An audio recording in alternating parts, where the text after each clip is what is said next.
On to the subject of the day. Our presentation today is on child labor, volunteers, seasonal workers, and FLSA, the Fair Labor Standards Act, and other applicable local laws. Um, this is a common, one of the most common questions that we have, particularly this time of year, and that's why we put it as the first loss prevention webinar for the year, was to get the information out there when people are starting trying to make their hiring decisions for the upcoming year. Hey, we want to make sure we're getting ahead of this, make sure that we're hiring good people for our jobs, particularly seasonal help. And we want to make sure we're not breaking any laws in doing that. And so we get a variety of questions. Hey, can we hire 14-year-olds to do certain tasks? Can these people drive? Can the youthful workers that we hire, can they drive? What kind of jobs can they do? What kind of hours can they work? And these are all really, really good questions. And we get a lot of those, just phone calls or emails coming in about those. And so we do this webinar to help put all of the answers in one particular location. So that's the subject we're going to talk about today. Well, just a couple of things about these groups of workers. Younger workers have less experience than older workers. Well, that probably comes as no surprise to anybody in here. They just haven't had the experience in doing this. But along with that comes more risk to these young workers. They get in more accidents. They sometimes don't make the best decisions in the choices they make at work. They may require more training. They may require more supervision. And we also have those child labor laws that are hanging out there that impose different requirements on us. So while these seasonal workers are really critical to our operations, most of our organizations, local government agencies, couldn't operate without volunteers, without seasonal workers, and in many cases, these young workers as well.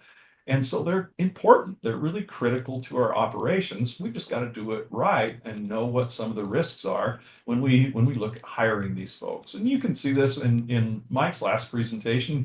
He showed graphs similar to this one where the time on the job, if they're new workers, we have more accidents if they have less experience. And by definition, young workers have less experience. Seasonal workers have less experience in our operations, and volunteers may be the same as well. And so we're going to talk about various different options that we have in employment and how to help these people be safe and get all of our stuff done in a good way as well.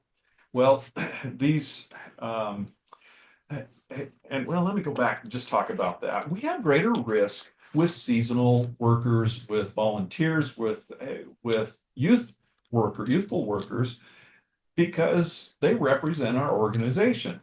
And if they do something that is inappropriate, they do something that's dumb, that hurts somebody or damages somebody's property, we may be on the hook for that. And those type of decisions that go around that sometimes are involved with their experience, with what their decision-making capacity is. And so we have to be prepared for that. All right, this is a very unique exposure. Youthful judgment. I think back to some of the decisions that I made when I was a teenager. They weren't the best, and I still paying the price for a few of those, and the things that I did back in back in those youthful days when my judgment maybe wasn't as good as it is today. Hopefully I've learned a few things. We may need to supervise our youthful workers more, or our volunteers, or our seasonal workers, just because of those things that we've talked about. And then we're going to talk about ending seasons with injuries. If somebody gets injured and they're off work, we'll hit that hard at the end of the presentation, because those are critical considerations about this group as well. So we think about this. We're hiring more workers. They have less experience. And so we're probably going to need to provide more supervision for them. our supervisor ratio is probably going to be higher than it would be with people who are experienced, who have been doing the job for a long time. So I've got to plan for that. My supervisors need to be trained up, and and they need to be proactive in helping this population of staff be successful and be safe and do the important things that they need to in their job. So our supervisors are got to be good, and they got to be proactive. They got to be involved.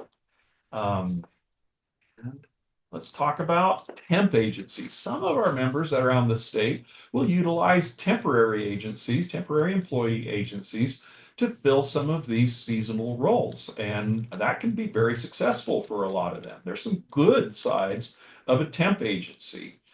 We're going to pay a premium to have these employees there because we're paying the wages for the worker, but we're also paying a premium to that temp agency because they take on them some risk.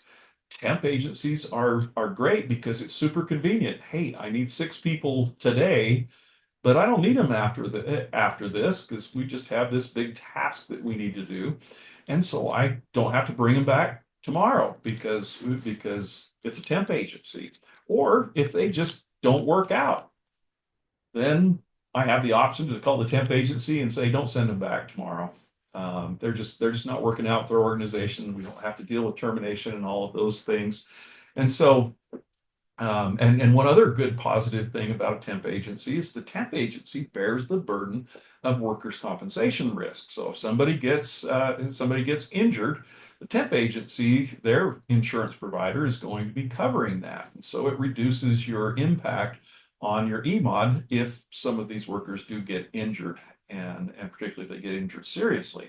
So there are just some balances that we need to do on that. But I know many of you out there are considering, in a tough hiring environment, where do we go to get the type of people that we need to do our jobs? And this may be an option for you. But just one other thing, a temp is generally pretty new with our organization. And if they do something that's inappropriate, they may bring upon us some liability exposure. They do something that hurts or damages people's property. That would be something as well. Let's talk about volunteers. For many of you out there, you can't operate without your volunteers. They are critical to our operations, and they're great because they're free labor for one, but many times they're not just free labor. They are skilled labor. They are people who have lots of experience in life. They may be, who knows, you may have a CEO of a company, you may have doctors, you may have lawyers, you may have professionals that would really charge a lot of money for their labor, but because they like your organization, they'll volunteer their time for you. So it's a win-win for us in most situations, but there are some risks with volunteers as well. Sometimes they are more independent, right? If they're somebody who's worked through their career, maybe they own a company, they may be pretty independent in their thinking, and putting them into a situation where they need to report to a supervisor might throw us some challenges. And so we've got to be prepared for that. Once again, they're representing our entity. And if they're vocal or they do something that would cast a bad shadow on our entity, that could be a problem. And so there's that potential for liability. But I don't think those things overcome the good that we can get out of these volunteers. In most cases, volunteers are just amazing people that help our organizations. We just have to plan and prepare for that and come up with um, a system that will help them succeed. Well, what kind of system is that? Um, they here's one important thing for your volunteers to be covered under workers' compensation. This is under state law. They need to be on an approved roster.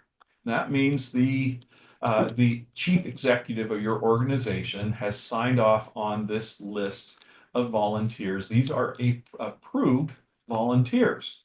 Well, then they are tantamount to being an employee under workers' compensation law, with a few exceptions. One of those exceptions is the average volunteer is only covered for medical expenses under their under workers' compensation.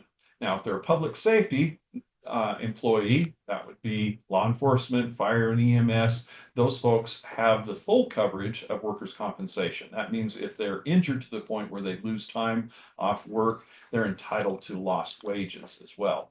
But somebody who is just, they're working on an art project for the city or the county, they would just be covered for their medical expenses should they be injured on the job. But we've got to have them on a list as an approved volunteer so they have that coverage. Workers' compensation coverage is preferable to having a liability claim because workers' compensation is a statutory program. We know exactly what it's going to cost to deal with an injury. Now, of course, medical costs are going to vary, but we're not going to have a lot of those unknowns that you would have with the liability claims if somebody got injured and they sued your organization to be made whole from that. So we've got to think about where we put these people, where our volunteers are going to go. And truthfully, I would look at bringing a volunteer on very similar to hiring a new employee. I would look at their experience. I would look at their availability and their ability to do the job. All of those things, their safety records, for as far as background checks or checking their driving records, their MVRs, before we put those people into certain positions, and particularly if they're dealing with vulnerable populations. Maybe they're working with youth in a recreation capacity, sports leagues as a coach or a referee or something like that. We definitely want to go through a background check process for those people, or people who have access to money or the resources of our organization should probably go through that background check process as well. We have a webinar that we did on that fairly recently. If you're watching on YouTube, I'll put my hand up here and say there'll be a link somewhere. Otherwise, you can go to our YouTube channel and just search for that and find that on background checks. And we also did one last month on who can drive, as far as checking people's driving records and how we should go about managing that. That was last month's safety or loss prevention webinar. Okay. So volunteer hires, I call it in here. There should be some paper that goes along with this. They should write down some information about them. One, we want to have their contact information. If they have any injuries or there's an emergency on the job, we need to know who their contacts are. But I would look at this similar to an application for employment. So we're gathering the information that we need about them. We would look at their references, have an interview, and like I said, if they're in those positions where we have vulnerable populations, I would be looking at background checks and also their driving record if their responsibilities are to be driving one of our vehicles or driving for their job.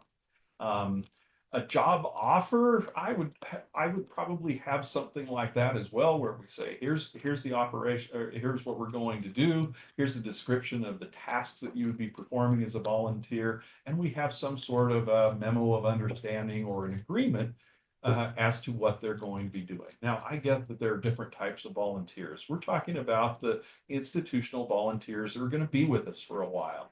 If we call a community cleanup and say, hey, we want everybody to volunteer to come out and clean up around the park or clean up in the city, I get that we're not going to follow this process for those, but these are our institutional volunteers, people who are going to be with us for a while.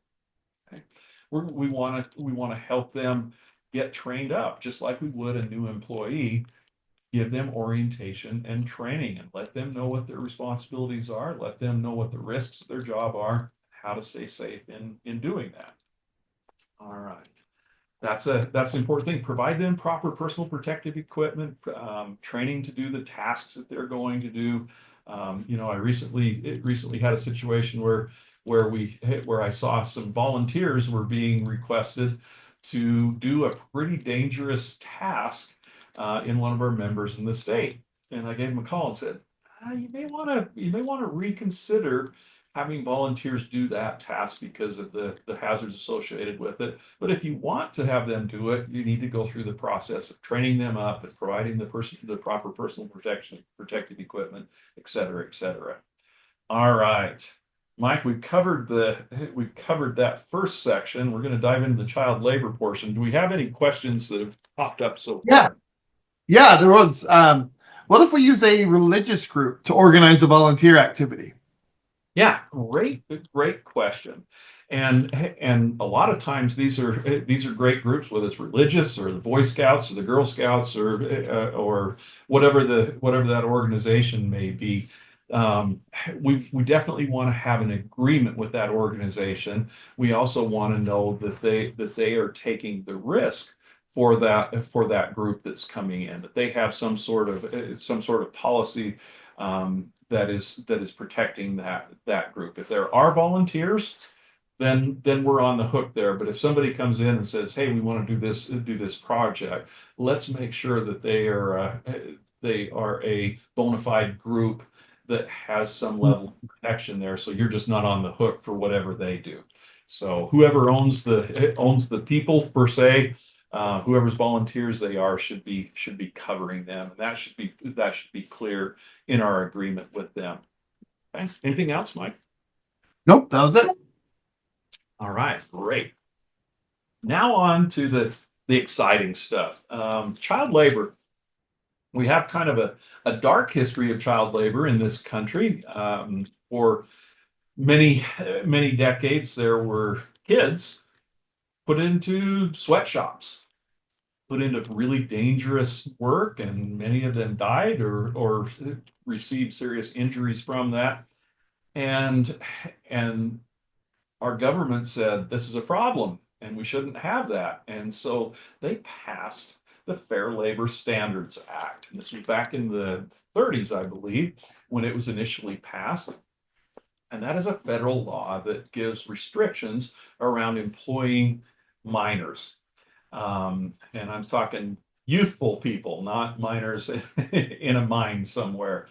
Um, in the state of, and each state has their own employment standards as well. And so sometimes they don't necessarily jive with each other. And as we talk about this today, we're going to always point out the more strict of the two laws, and because that's the one that's going to govern what we do here. And they don't always agree. And all over the state, all over the country, they don't agree. And so it can be a bit confusing. So I just FYI, as I do this, if I don't say exactly which law we're talking about, just realize we're going to go with the more strict of the two. Okay, so there are groups of minors that we deal with, particularly based on their age, 14 and 15-year-olds and 16 and 17-year-olds. Now, there are some options in there to employ younger than 14-year-olds, but as I read the law, it's so restrictive that it really doesn't make any sense to hire anybody under 14 years old. Now, growing up, I worked a lot of jobs prior to being 14 years old and did some hazardous tasks that probably shouldn't have done. But from our standpoint, I would look at this and say 14 and 15-year-olds are some that we consider, and 16 and 17. If you want to talk about the other side of it, happy to have that conversation with you. Now we're going to talk about what do we have to do to protect these youthful workers if we decide to hire them. So under age 20 in the state of Utah, we can stiff those useful workers for the first 90 calendar days training period. We only have to pay them $4.25 per hour as their minimum wage during their training time. I don't think that's probably even going to happen anymore, because if you can get somebody to work for $4.25 an hour, that's you're doing pretty well. In most cases, we're probably going to be paying more than the full $7.25 minimum wage, just based on current economic conditions and the hiring pool that we have. and then it goes to regular minimum wage after that first 90 days. Hours that our youthful employees can work. 14 and 15-year olds may not work during school hours. They may not work before 7 a.m. or after 7 p.m. during the school year. From June to Labor Day, they can work until 9 p.m. This is one area where the state differs from the federal. So we're just talking about the federal law because it's the more restricted of the two. So from we cannot work before 7 a.m., cannot work after 9 p.m. I think back on some of the jobs when I had as a young man. Yeah, that didn't apply. 14 and 50-year-olds cannot work more than 3 hours during a school day.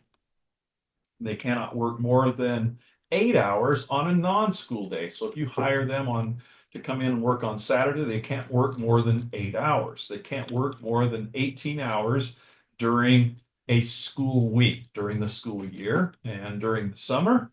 When they're off school, or if they're on year-round school, that also applies as well. They can work up to 40 hours, but they cannot get overtime. Okay. All right. So 3 hour days. Let's see. Covered that. 14, 15-year-olds, there are some exceptions to those rules. If this 14 or 15-year-old is a genius and has graduated from high school already, we can put them to work. They can go out and work in the park. If they're a genius, they're probably not going to go work in our parks. They're probably going to go do something else, but that's an option that we have. If they are excused from compulsory attendance to school for one of these reasons, they have a child to support. If they've got a kid, we're not going to restrict their ability to work to support their child. If they're permanently expelled from the school system, then these laws don't apply if they have approved work study or work experience and exploration. So sometimes if we have they're in a career oriented program in school, then an occupational program, they can go out and do certain tasks. They can work more hours based on that being part of their school program. Or if they are involved in professional sporting leagues, as maybe a ball boy or a ball girl doing those types of tasks, there are some exceptions to that as well. That probably doesn't apply to anybody that's on this webinar today. 16 and 17-year-olds. So you can see already that we have some limitations to 14 and 15-year-olds. When we go to 16 and 17-year-olds, there are no limitations on the hours worked. And there are fewer restrictions on the type of work that they can do. So really 16 and 17-year-olds are probably our best hiring pool for a lot of the tasks that we need, but there's still challenges to having them work for us. We need, just similar to our other employees, we need to provide breaks for child workers. They need to have a 30-minute meal break at or before 5 hours of labor. So during the school year, that's probably only going to be on a Saturday or a Sunday. And they also need to be given 10-hour breaks, basically bathroom breaks, for each 3 hours worked during the day. Okay, those are pretty standard things. This is where it gets a little more challenging. What can 14 and 15-year-olds do? And there's a whole list. We'll kind of run through those quickly. These are dangerous occupations that 14 and 15-year-olds may not do.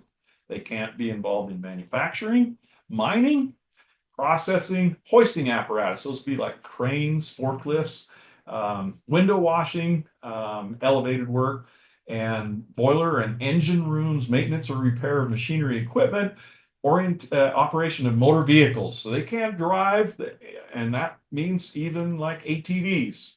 In our parks or golf carts. They can't be a driver's helper. They can't ride on the outside of a vehicle or in the bed of a truck or on a trailer. And that should just be common sense that we don't do that. But but they've spelled it out in here. No riding in the back of vehicles, no riding on the outside of vehicles or on trailers, things like that, or anything the Secretary of Labor says is a dangerous task. 14 and 15-year-olds, here's some other things. They can't operate any power-driven machine like lawnmowers, golf carts, ATVs, trimmers, weed cutters, edgers, all of those things. So it's fairly limited what they can do. They can't work on ladders, scaffolds, um, baking equipment. So mixers, or even I saw one where an employer had been fined and cited for a young worker working with an air fryer. And so really anything baking and cooking, our 14 and 15-year-olds may not do that. Freezers, coolers, peddling, going out and selling things, loading, unloading vehicles, public messenger service, warehousing, communications, public utilities, construction, or catching and cooping of poultry. So I did that as younger than 14 or 15-year-old. And if you're wondering, the chickens do have large talons. They will tear you up. Um, let's move on to 16 and 17-year-olds, unless there's some question, Mike, that we have at this point. Nope, we're looking good. And All right. I had to chuckle at your large talent. Large talons, they do. All right. So the next group are for 16 and 17-year-olds. These are hazardous occupations that 16 and 17-year-olds may not do. Explosives, mining, forestry, powered woodworking equipment, powered hoisting, forklifts and cranes, powered metal forming, powered bakery equipment, powered balers, compactors, manufacturing brick and tile, circular saw, chainsaw, bandsaws, and it keeps going. Guillotine shears, wood chippers, cutting discs, wrecking, demolition, shipbreaking, roofing, excavation. That means they can't be in a trench. And now here's the hard one. No driving vehicles. And there's a little exception to that. 16-year-olds may not drive. And I know that hurts a lot of your feelings out there, but that's the reality. 16-year-olds may not operate vehicles. 17-year-olds can, but there are some real severe restrictions on those. So here are the exceptions here. They need to be 17 years old. They need to be licensed for the type of vehicle that they are operating. And obviously they can't get a CDL license because they're not old enough to do that. So they need to be licensed for a Class D license, the basic license in the state of Utah. They need to have completed a state-approved driver education course.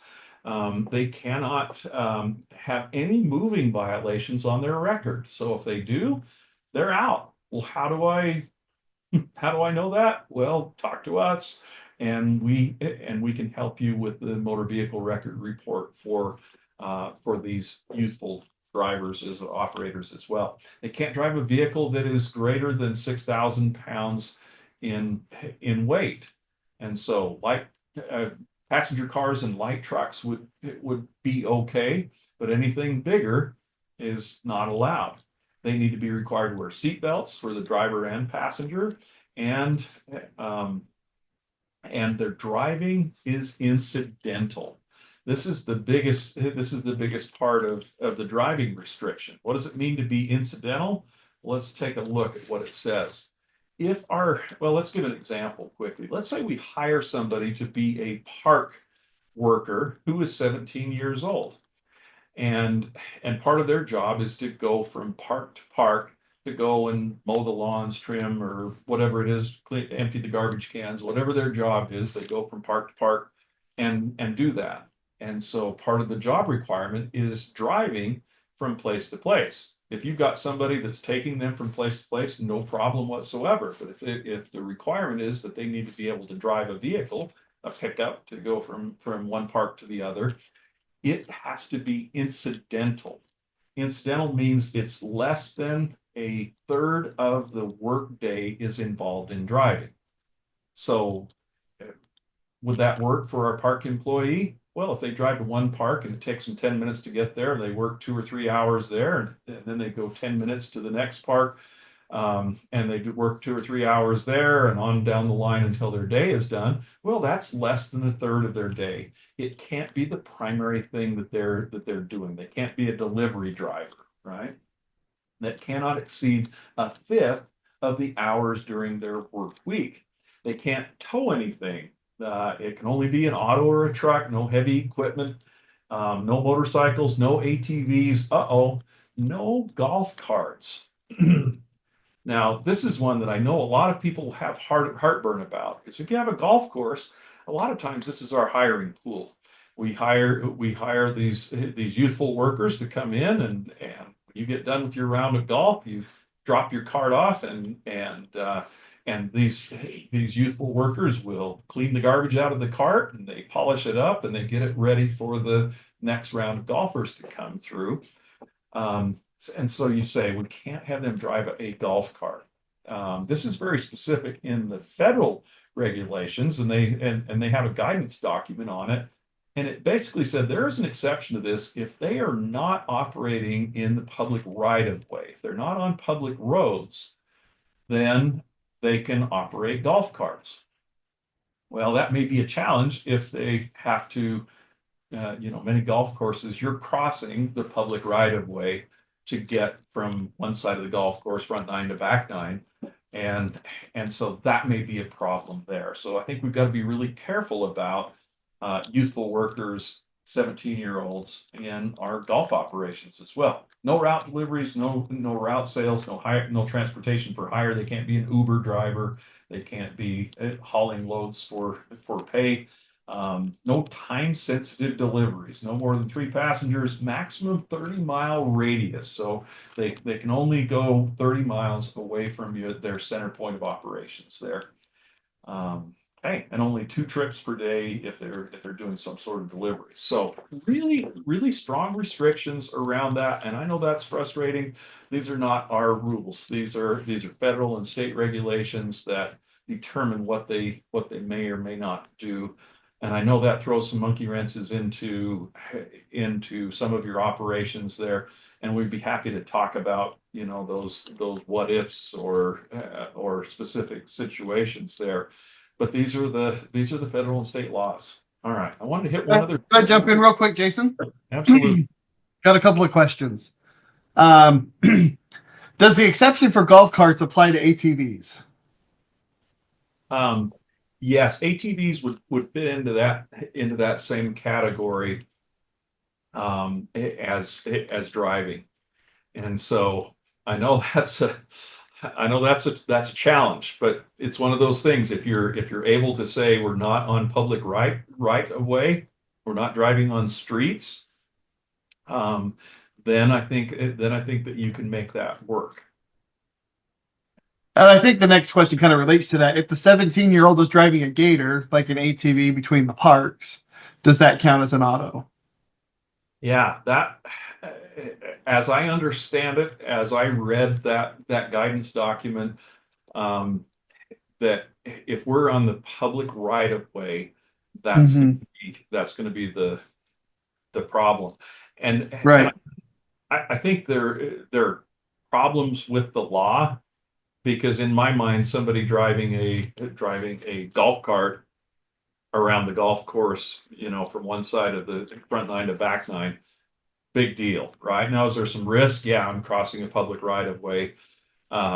Personally, I would put somebody driving a pickup between one park and the other as a far more risky operation than having that golf cart. And I'm don't kill the messenger on this one. This is just what the laws state. And personally, as I was researching this, it's very convoluted from one state to another. In my mind, we either need to go all state or all federal and say this is how we're going to make this work. Because if you're in Idaho or you're in Colorado, it's a different set of laws and regulations there. Federal's still going to apply, but it could be more restrictive in those other states. So yeah. Sorry. Yeah. Anything else? One more question. So when you think of they have to have seatbelts. Yeah.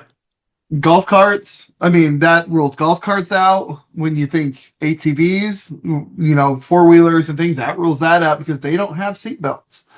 So does that automatically disqualify them? Good question. I would have to reread how that states. Generally, if those seatbelts were equipment that was installed on that on that vehicle originally, they would be required to utilize those. But I would want to reread exactly what it said on that.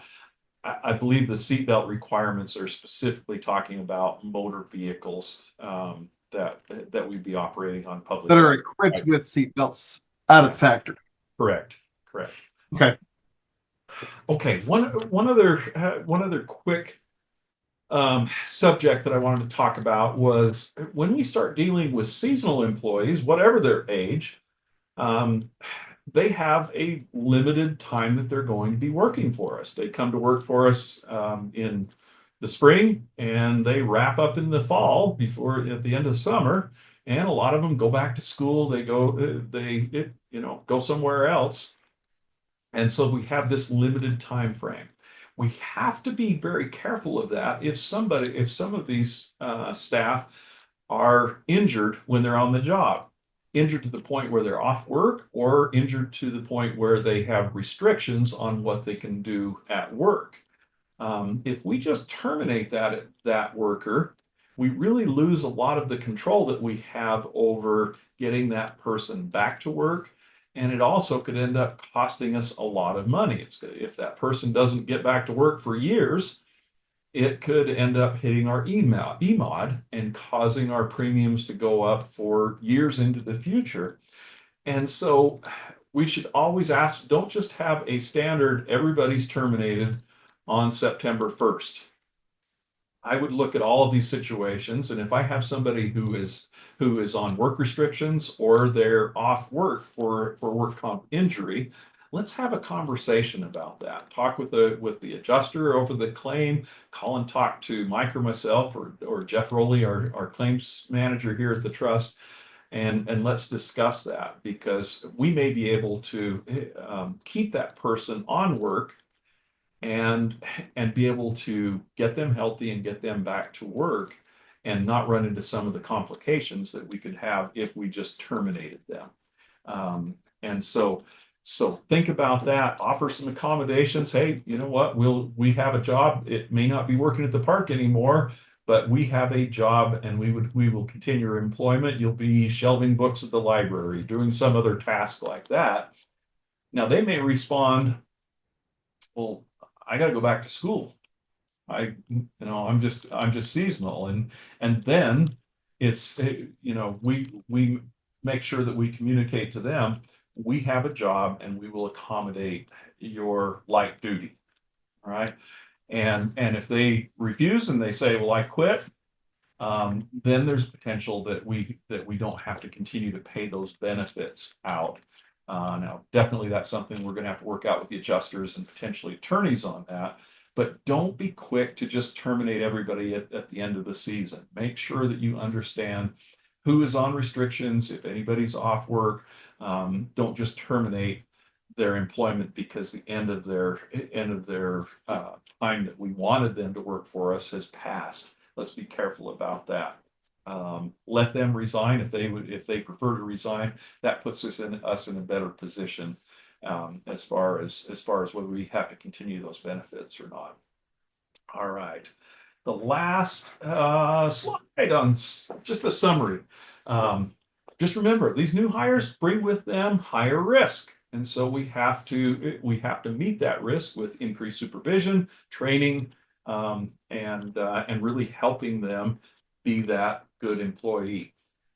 We need to be careful about how we select people and make sure the right people are in the right positions. Even if it's a volunteer, let's go through a process to help them be in the right position and make sure that we don't have them doing something that they physically can't do, or we don't put them in a position where they could be a risk to our organization. Um, Make sure that we're properly training and orienting all of these folks, no matter what their responsibility is, and then follow those child labor laws, as painful as they may be sometimes. And that last part, if they're off work, don't terminate that employee until we've had a good conversation about why we're doing that. So, questions. We already answered a few of those, but Mike, do we have anything else? We just have one come across. At what time should we terminate or clear our seasonal employees from our system? It's really up to you. The one caveat that we would say in there is if they've had a workers' compensation injury, we should have go through a process of making a decision on whether they're terminated or not. You definitely can just say, hey, September 1st comes, everybody's done, but we're going to look at a few of those specific situations where, hey, this person's off work. Let's not terminate them, so we still have that employer-employee relationship. That's going to help us in resolving their claim, getting them healthy, and getting them back to work, and not messing up our EMOD because we terminated them and they're mad and they want to stay home or whatever that may be. So, okay. Anything else?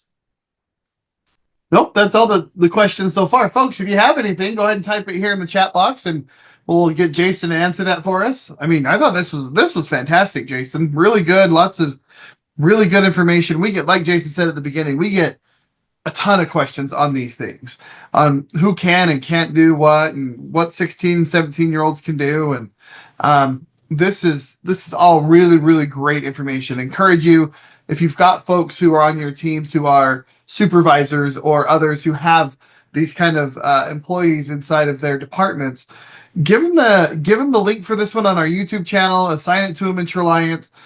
This is a great one to really brush up on as you go into your planning season, and then here in the springtime, April, May, June, when we're starting to really hire up for our summer programs. This is a great one to review with everybody. Thanks, Mike. Appreciate that. Just one thing that popped into my head. One of the common questions that we have is, can a young employee operate a lawnmower? And so we saw in there that 14 and 15-year-olds may not. That's specifically called out in the various laws. But 16 and 17-year-olds can mow lawns. They can trim. They can do some of those tasks. But what I would say on that is let's look at what type of equipment they are using. If it's something that looks like what you'd use at home, right? A lawnmower that you would use around your yard. That's probably appropriate stuff. But if it's something that looks industrial, a big lawnmower that has the wings that fold down, it looks more like a tractor, an industrial heavy equipment tractor. Those are probably not appropriate for those young workers. That's a pretty common question that we have. Okay. Anything else come in? I had a side question around HasWAPer refresher. Okay, take that one If out. somebody missed the HasWAPer refresher last year, do they need to do the 3-day class again, or can they come to the 1-day refresher?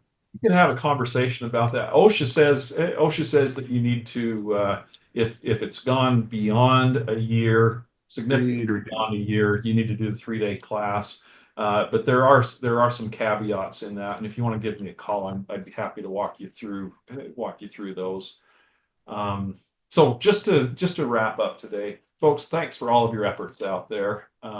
We appreciate all of the work that you do to make our communities great, to make sure that we have beautiful parks and recreation programs and all of those things. These folks are essential. I get it. We're just trying to help you avoid some of the pitfalls that may come from this. Hopefully, we haven't provided you too many frustrations, and we've given you clarity on what you can and can't do as it pertains to seasonal volunteers and particularly these youthful workers, so we can keep them safe, have great communities, have great programs, and all go away into the sunset happy. Thanks, folks. Be safe out there. Have a safe day and wonderful 2025.